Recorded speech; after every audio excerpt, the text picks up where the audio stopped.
Hey everybody, it's me, Alex Garcia, aka the COG, coming at you from comicbookclique.com as always to bring you, you guessed it, the best day of the week, new comic book day.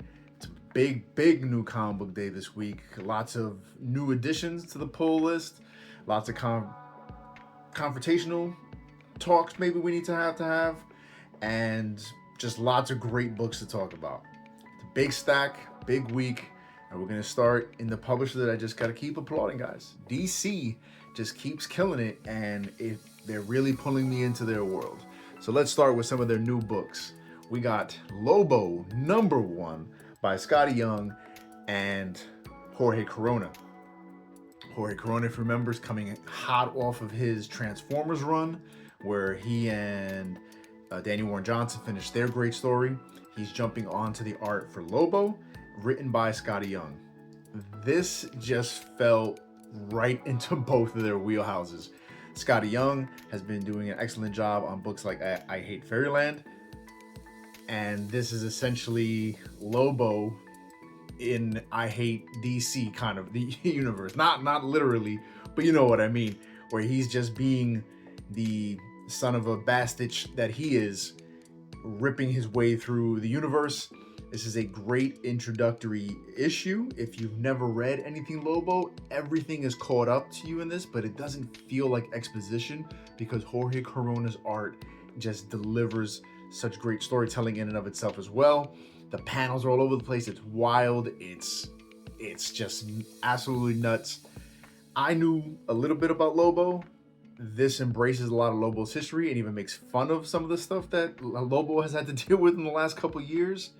And by the end of the issue, it sets up the new status quo and makes me want to come back for more of this. Skottie Young, you keep killing it with not just your beautiful covers that you do for all the publishers, but your stories are really kicking ass. And Jorge, when I thought you couldn't get any better than Transformers, this first issue really impressed me, and I'm looking forward to issue #2. DC, what are you doing, guys? And you're gonna keep impressing me with your Deathstroke. Deathstroke, the Terminator, #1 by Tony Fleece and Carmine Di Giandomenico. He drew a bunch of issues recently of Absolute Superman. He's got a slew of other books underneath his belt. And combined with Tony Fleece, who's another one of those writers who's just on a hot streak between everything he's writing with Ferrell, his recent Thing miniseries, and now this. Lobo is a character I kind of knew about. Deathstroke, outside of him being called Slade in that Teen Titans cartoon, and that, I really don't know much about anything about this character. This issue was just an exposition dump, but because of Carmine's art, made it interesting. I was reluctant to pick this up. When I compared the two issues, I was like, should I get Lobo? Should I get Deathstroke? I finally said, let me get both so I can at least talk about them. I didn't think I would be interested in coming back to it. But between the art and the way Tony just pulled me into the story of Deathstroke, now I gotta see what happens in issue #2. Highly recommended for, if you're a Deathstroke fan, you better be picking this up. If you're not a Deathstroke fan, I'm suddenly a Deathstroke fan. Maybe you'll become a Deathstroke fan as well. Check it out, guys. And a book I have been collecting, though. Superman Unlimited, #11. Dan Slott, Lucas Meyer on the art. And if you haven't read DCKO #5, spoilers, Superman is now missing. He's out there. So all the Superman books are going to take a Superboy character, one of the many Superboys, and they'll be helming those books in the time that Superman Clark is missing. In Superman Unlimited, we're going to get Jonathan Kent, another character I really don't know much about. I remember when he first showed up on the scene as a kid. That was a big hype. The Super Sons were very popular. Knew a little bit about that, but then they aged him up. Never really understood why or how that happened. And now in this book, we get both. So if you're a fan of this character, but you miss this version of the character, this is going to be the book you're going to want to be collecting for the next few months. But it doesn't totally disrespect the fact that there is a grown-up version. In this book, we see how it is that we're going to get both of these characters. Very interesting fight, beautifully drawn by Lucas Meyer, and Dan Slott just knows these characters. I was surprised. I thought this was going to be the book that was going to finally make me drop this book, but now I'm interested to see the story of Jonathan Kent, get more engaged with him, and I get to see what's to come with Jonathan Kent. Good stuff, Dan. Keep killing it. Appreciate it. That's DC. Let's check out Image. And just when the Energon universe can't get any better, G.I. Joe number 20, Joshua Williamson, Andrea Milana. We finally get Duke being able to have the confrontation he's been wanting to have ever since Duke number 1. Way back when Starscream killed his buddy, he's been anxiously trying to prove that these Transformers exist and they have to be eliminated. Optimus, in classic Optimus fashion, confronts Duke, and what I like is we don't get that typical corny hero on hero fight. They sit down and they talk, and the conversation is grand, while at the same time, Joshua Williamson does a great job of having characters outside of the conversation kind of poking fun at it. But it's a great conversation.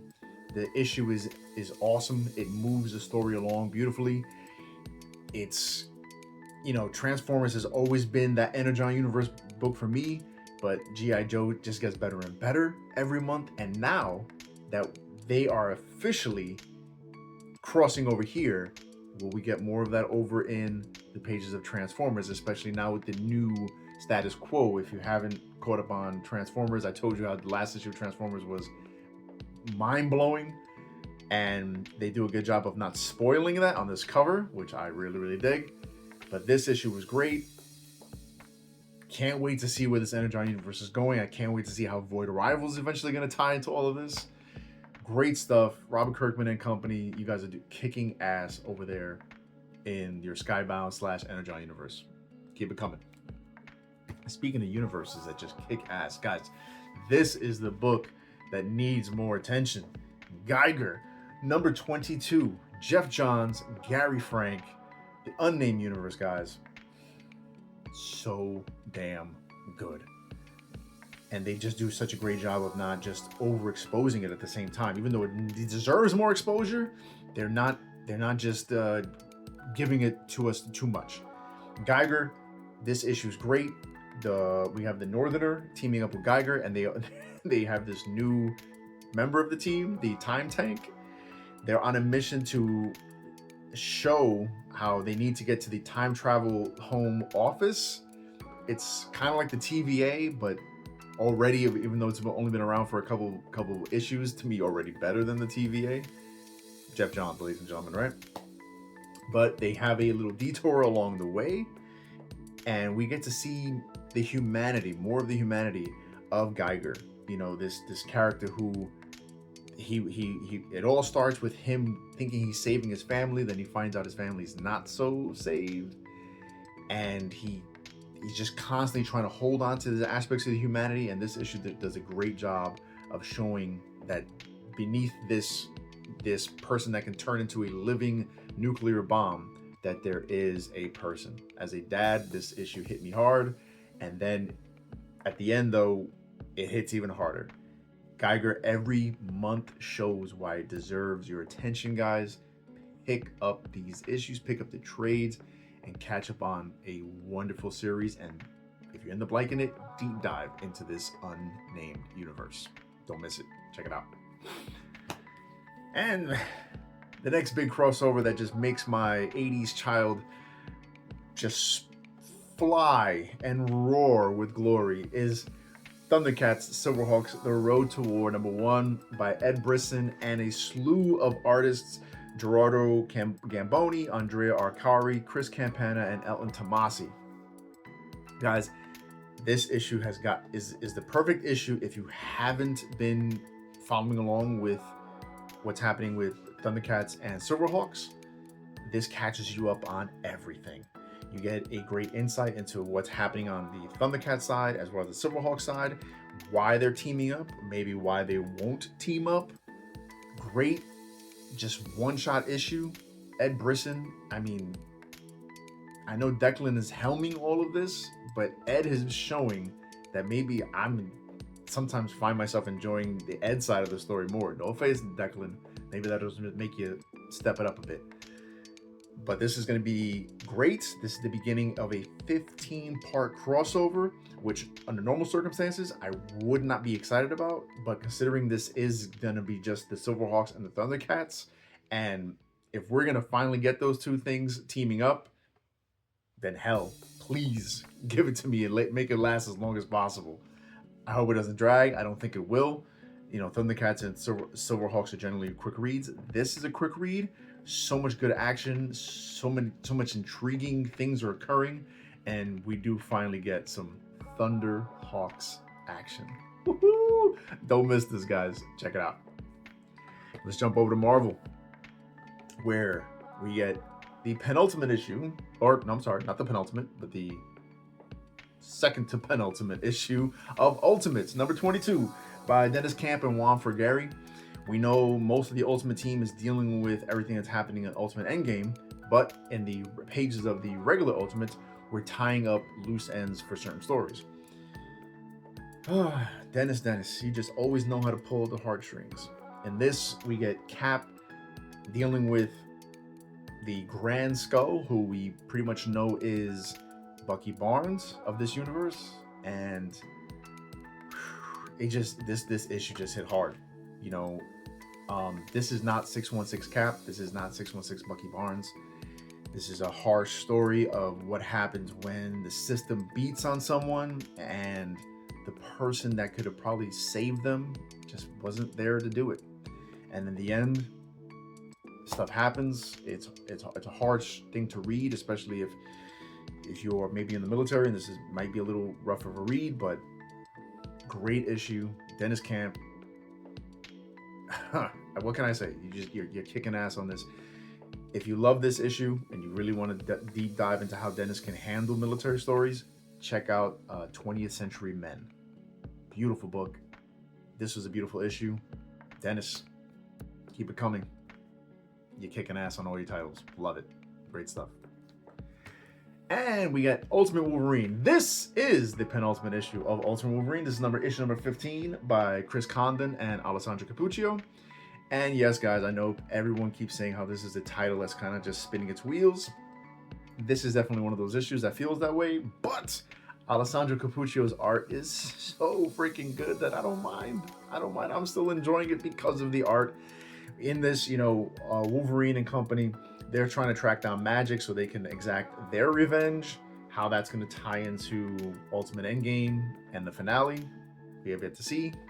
I think we've talked about this in the past where it feels like this was just kind of tacked on to the universe to fulfill the wishes of everybody who wants to see just regular X-Men in this world. Sure, give me more of this gorgeous art and fun interactions between Jean Grey and Wolverine, and I'll deal with it. Not essential at all, but if you are reading it like I'm reading it, enjoy the art. Alessandro Cappuccio, beautiful stuff. Regular 616 time. Let's talk about X-Men by Jed MacKay and Netho Diaz. And I really want to highlight Netho Diaz, guys. He is becoming one of my favorite artists. I really like how he's drawing this book. And along with that, I really like that Jed MacKay is getting the X-Men back on track. We have finally passed the Age of Revelation, we're past the Aftermath, and this is good stuff. This is good old X-Men, good old Cyclops being Cyclops. And here we have this new team. They almost feel Task Force X-like. They're just the super smart team of humans that just want to shut down the X-Men or just put the X-Men in their place. Like they feel like, hey, you guys have been flying high. You need to be knocked down a peg, maybe even have a couple of you eliminated. It's fun to see how they're gathered, why they were gathered, and how they come about with their plan. But in the end, I can't wait to see how maybe we show that, hey, Cyclops, you show you're the most brilliant tactician in the Marvel Universe. He steps into the plan, into the trap, but let's see how he handles it next issue. Great stuff. Can't wait to see more of Netho Diaz's art. And Jed, you're getting better on the book. I appreciate that because you kick ass on your other book, which we'll talk about in a minute. But speaking of Cyclops, we got Cyclops, number 2 by Alex Packnadel and Roger Antonio, or Rogue Antonio. I'm not quite sure how to pronounce his first name. And guys, if you're not a Cyclops fan, this might be the book that makes you a Cyclops fan. In this, we have Cyclops having to be on his own adventure. He is missing his visor. He's relying on a kid that it turns out escaped from the team of villains that's trying to track him down, the Reavers. They're forced to team up because he kind of needs a set of eyes and also an extra pair of hands to help him deal with this team of cyborgs. Great stuff. Shows that Cyclops is more than just this absolute optic blast of his. He is much like he's doing right now in the pages of X-Men, he is this brilliant tactician. The artwork is good. It's fun. It's dynamic. It's also very bloody and grotesque for those of you who like that horror aspect, because here we have Donald Pierce being kind of putting his team of Reavers through a survival test, to see how well they can handle a mutant or two on the run. Great second issue of this miniseries. Really digging it. Alex Packnadel kicking butt on it. I didn't think I would like this series as much, and here I am anticipating issue number 3. So thank you for that. Cool stuff. But speaking of Jed MacKay, speaking of his best book, Moon Knight. Mark Spector, Moon Knight, number 2 by Jed MacKay and Dav Promenich, another artist who is just stepping up in the world. Guys, this issue was great. This issue just truly embraces the insanity of Moon Knight and his rogues gallery. Here he is teaming up with Zodiac. Yeah, teaming up with Zodiac to escape this prison by Mr. Smith.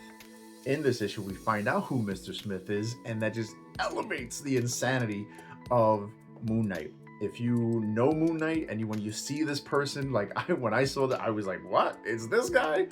Whoa. And their interactions and where it's going to go from here. So much fun. And Dav's art on this really just makes it even crazier. I mean, there's just this one page especially. I'll show you guys. It's spoiler free. But when you get artwork like this, it's unbelievably gorgeous and just absolutely insane. Keep up the good work on this book, Jed, and take some more of this as you've been, and just keep sprinkling it on the X-Men. Kicking ass. Great stuff. But a book that's sucked me back in, but speaking of art that's not doing a great job, Captain America number 8 by Chip Zdarsky and, I want to say his name properly, Jon Bazaldua on the art. The story feels like it should be explosive and just in your face, and the stuff that's happening feels like it should just, carry this weight, but the art ain't doing it. It's just not. And that's the weak part of this, especially after Valeria Skiddy did such a great job on those first 5 issues of the series, really hit home in the end, to then get an artist who's not carrying that dynamic. Or maybe it's not the art, maybe it's the inking, maybe it's the coloring, because this is the artist who I know did a couple issues of another Marvel book and it was pretty good, but on this it's not so good. The art, the story, like I said, wants to deal this impact tone, and we're also 3 months away from Weapons of Armageddon fully hitting the floor. So it feels like everything that's happening in this should really be massive and just like in your face. It's just not happening in these pages. I'm gonna keep going because I know what's gonna happen in these pages will matter for that massive event. But in the meantime, something's got to give with the art. Somebody fix it, please. Please, for issue number 9, please. And last but certainly not least, we got Amazing Spider-Man number 24, part 4 of Death Spiral. And I'm really believing the 2 things that I've said about this crossover. 1, it doesn't feel like the stuff that's happening in the pages of Venom is going to really matter. Maybe the next one will prove me wrong, but it feels like a lot more happens in this issue that matters to the overall 9-part story that's being told here. And that's the other part. I don't think this needs to be 9 parts. It already feels like it could have been 7.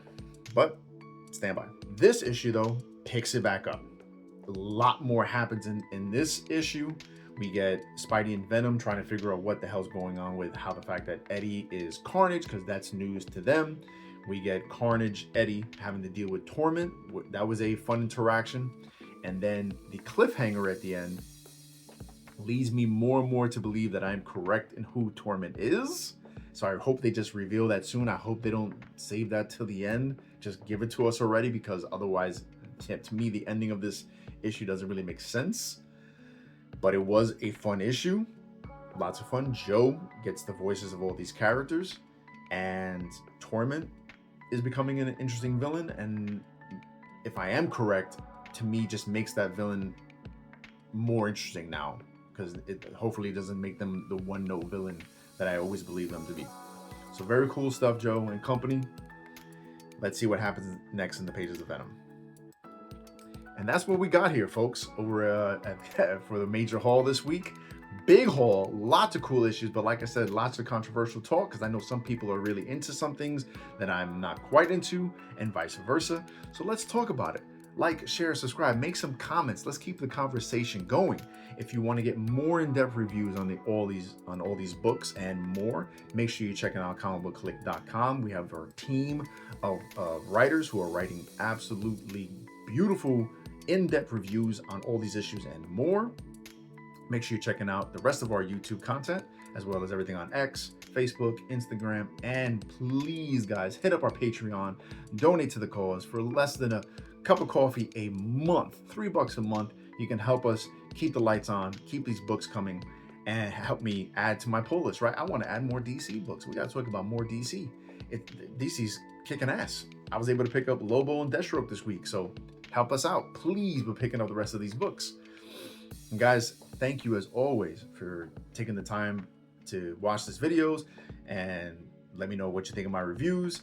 Let me know what books I should be picking up. Let me know what books I should be dropping. Thank you as always, guys. And please remember, keep print alive and read more comics. Until next time.